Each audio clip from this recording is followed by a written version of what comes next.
Somos de la carrera de Ingeniería en Manejo y Conservación del Medio Ambiente.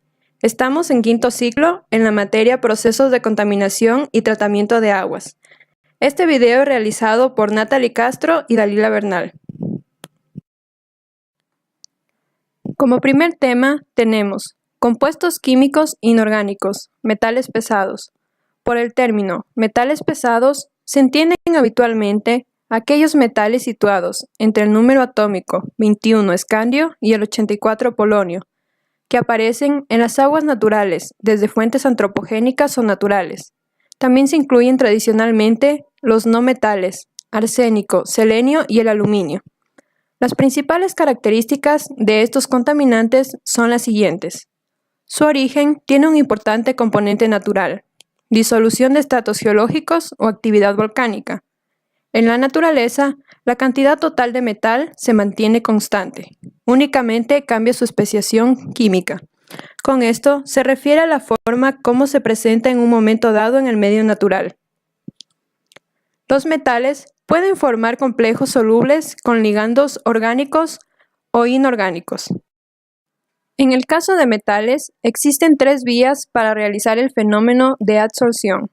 Primero, adsorción física en superficies sólidas. Segundo, adsorción química o ligadura por ligandos en la interfase agua-sólido.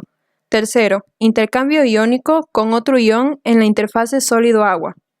La formulación matemática que describe la partición de un metal entre una fase sólida y una fase acuosa es llamada coeficiente de distribución para metales pesados o coeficiente de partición. Aquí tenemos esta fórmula. El coeficiente de distribución es igual a la concentración de metal en la fase absorbida sobre la concentración de metal en la fase disuelta por la concentración de los sólidos.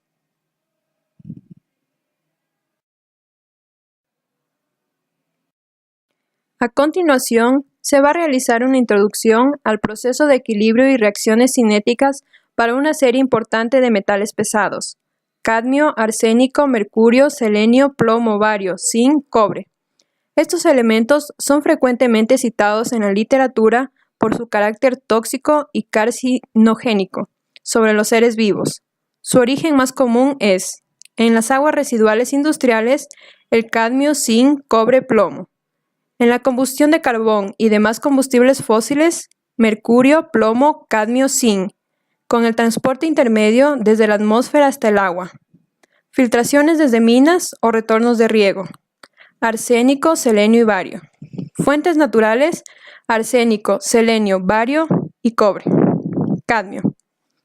El cadmio divalente es la especie predominante de cadmio encontrada en las aguas superficiales.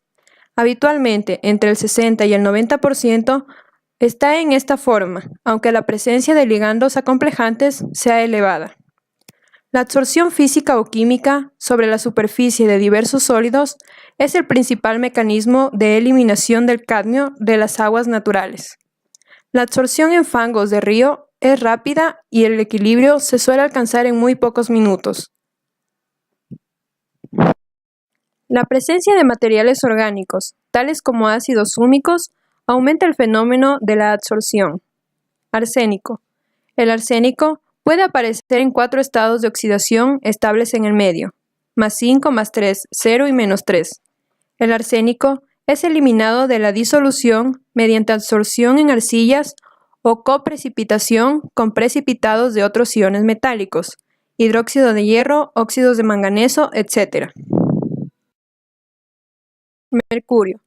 El mercurio aparece en el medio natural en 3 estados de oxidación, 0, +1 y +2.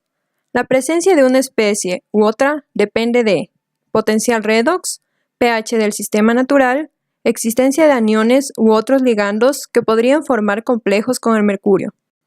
Un proceso importante que sufre el mercurio en los sedimentos es el de metilación, mediante el cual el mercurio metálico es transformado en un compuesto organometálico, altamente tóxico. El vertido de numerosas toneladas de mercurio en ríos, lagos o estuarios provoca que, al ser un metal tóxico, numerosas bacterias se protejan a sí mismas, transformándolo en iones metilmercúricos y en dimetilmercurio gaseoso. Los mecanismos de metilación pueden ser microbiano, catalizado por enzimas, o químico, no catalizado por metilcobalamina. Selenio. El selenio entra en los medios acuáticos por procesos de meteorización natural, combustión de combustibles fósiles, extracción, fundición y refinado de metales y otras actividades industriales. Los dos estados de oxidación más comunes son +4 y +6. Las concentraciones promedio en los ríos son de aproximadamente 0.2 miligramos por litro. En el agua del mar tiene un valor medio de 0.1 miligramos por litro. No se conoce mucho sobre la especiación del selenio en aguas naturales.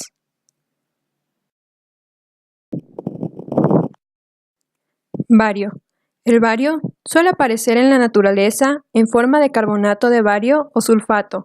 Ambas sales son altamente insolubles e inocuas, aunque la mayor parte de las sales de bario son solubles y tóxicas. Estas últimas pueden afectar a los sistemas musculares y nerviosos. También parece ser que existe una correlación positiva entre las enfermedades cardiovasculares y la concentración de bario en aguas de bebida. Plomo. En disolución acuosa, el plomo existe casi únicamente en forma de plomo 2, mientras que el plomo 4 solo existe bajo condiciones oxidantes muy marcadas. El plomo forma complejos con ligandos orgánicos como aminoácidos, proteínas, polisacáridos y ácidos fúlvicos y húmicos. Los compuestos de alquil-plomo son sumamente tóxicos. La metilación del plomo se produce a partir de la reacción de plomo 2 con agentes donantes de metilo. Otro proceso importante que sufre el plomo en el medio natural es de su absorción sobre superficies sólidas, principalmente sobre materiales arcillosos. Gracias a ellos, los sedimentos de lagos o embalses o en general de aquellos sistemas cuyo tiempo de residencia sea elevado, actúan como sumideros de este metal pesado. Zinc. Los complejos de zinc más habituales se dan con iones hidróxido, carbonato, bicarbonato y sulfato, también con iones cloruro en agua de mar. La absorción de zinc en arcillas es el principal proceso que afecta a la desaparición de este elemento en sistemas naturales. Dicho proceso origina un enriquecimiento en este metal de los sedimentos. Cobre. Las reacciones de precipitación y de formación de complejos son los procesos más característicos que puede sufrir el cobre en aguas naturales. La precipitación puede dar lugar a óxidos de cobre o malaquita, en función del pH y la alcalinidad del medio. En presencia de precipitados de cobre, el cobre 2 libre puede acomplejarse con iones bicarbonato para formar especies solubles de carbonato de calcio. Esto explicaría por qué la fracción de cobre 2 soluble es pequeña con respecto al cobre soluble total. A continuación, mi compañera Dalila Bernal les explicará el segundo tema. Macroinvertebrados. Macroinvertebrados acuáticos y calidad de agua de los ríos. Evaluación biológica de la calidad de las aguas. Los organismos vivos presentan adaptaciones evolutivas, las cuales en determinadas condiciones ambientales presentan unos límites de tolerancia diferentes, alteraciones hacia las mismas, en los cuales se presentan límites de tolerancia que varían y frente a una determinada alteración se encuentran organismos sensibles que no soportan las nuevas condiciones impuestas, comportándose como intolerantes, mientras que otros que son tolerantes no se ven afectados. Macroinvertebrados acuáticos. Se utiliza una amplia variedad de organismos como bacterias, protozoos, algas, macréfitos, macroinvertebrados y peces. Debido a su tamaño relativamente grande, su muestreo no es difícil y existen técnicas de muestreo muy estandarizadas. Presentan ventajas como detectar cualquier alteración y la diversidad que presentando gran tolerancia frente a diferentes parámetros de contaminación. Tras una perturbación necesita de un tiempo mínimo de recolonización próximo al mes, y a veces más, por lo que los efectos de una perturbación pueden detectarse varias semanas e incluso meses después de que ésta se produzca. Calidad biológica. El término calidad hace referencia al destino final del recurso. Al evaluar la calidad de las aguas mediante el estudio de la composición y estructura de comunidades de organismos, surge el término de la calidad biológica, el cual es considerado que un medio acuático presenta una buena calidad biológica que debe presentar características naturales que le permiten que en su seno se desarrollen las comunidades de organismos que le son propias. Calidad biológica y otros conceptos de calidad. Se basa en la existencia de casos en los que la aparente falta de concordancia origina escepticismo y falta de credibilidad en estos métodos. No poder establecer correlaciones entre los valores de los índices de calidad biológica y los de los análisis físicos, químicos obtenidos en los mismos puntos de muestreo. Tan solo en aquellos casos en que las contaminaciones son continuadas en el tiempo y siempre y cuando los parámetros de alteración sean analizados en las muestras, coincidirán los juicios respecto a la calidad realizados por los métodos biológicos y los métodos habituales.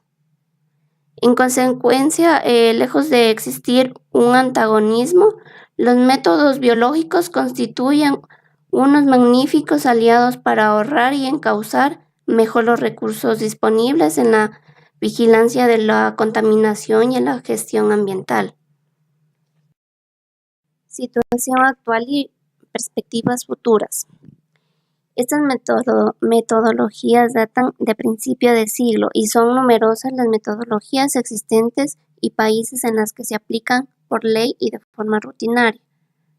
Además de los posibles efectos sinérgicos de los diferentes productos tóxicos, los efectos que producen dependen de factores intrínsecos de cada curso de agua, que hacen que las mismas sustancias y en las mismas concentraciones puedan producir efectos muy dispares en ríos diferentes. Cálculo del índice. El uso del índice BMWP requiere identificar los macroinvertebrados a nivel de familia, lo cual representa un considerable ahorro de trabajo taxonómico y la posibilidad de ser utilizado por personal sin gran experiencia taxonómica.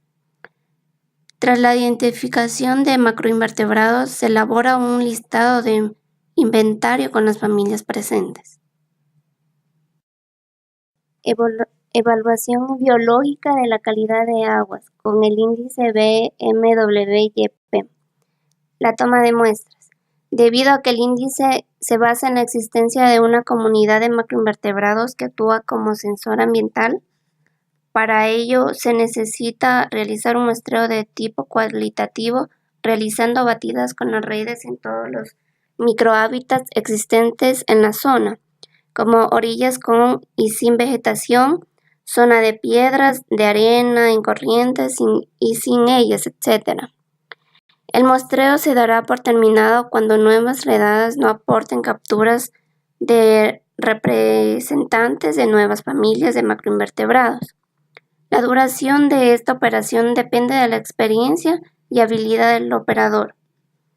Juicio sobre la calidad y cartografía de la misma. El valor obtenido anteriormente se hace corresponder con la determinada clase de calidad. Correspondería a un agua contaminada con una calidad dudosa.